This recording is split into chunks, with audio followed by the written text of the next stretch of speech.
IMF से मुआहदे पर अमल का आगाज। पेट्रोल पर लेवी 5 रुपए इजाफे 55 रुपए फी लीटर हो गई। इकदाम से पेट्रोल की आलमी कीमतें कम होने का रिलीफ आवाम को ना मिल सका।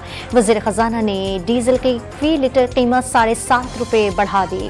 पेट्रोलियम लेवी सिर्फ पहला झटका। $3 अरब की किस्त मिलने से कबल बिजली 3 से 4 रुपए फी यूनिट महंगी होगी। वजीर खजाना ने अगले चंद रोज में ही बिजली गिराने की खबर सुना दी। आलमी इदारे के साथ मुआहदे से कबल गैस की कीमत भी 50% तक बढ़ाई जाएगी। बड़ी ईद का तीसरा दिन, कुर्बानी का फाइनल राउंड। बच जाने वाले इक्का दुक्का गाय बैल बकरों की कुर्बानी का सिलसिला जारी। घरों पर मजेदार खानों की तैयारी। शाम ढलते ही बारबेक्यू पार्टीज का सिलसिला चल निकलेगा। कुर्बानी के गोश्त से खाने बनाने वाली दुकानों पर कारोबार भी खूब चल निकला।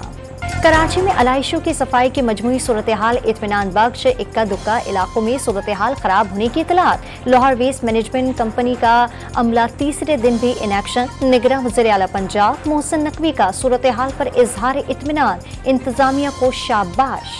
तहरीक इंसाफ ने कराची डिवीजन की तंजीम तहलील कर दी। हलीमा आदिल शेख की हिदायत पर जनरल सेक्रेटरी सिंध ने नोटिफिकेशन जारी कर दिया। साहिवाल, चीचेवतनी, कसवाल और शाहकोट में तेज हवाओं के साथ बारिश। कच्चे मकानात, कपास और आम की फसलों को नुकसान पहुंचने का अंदेशा।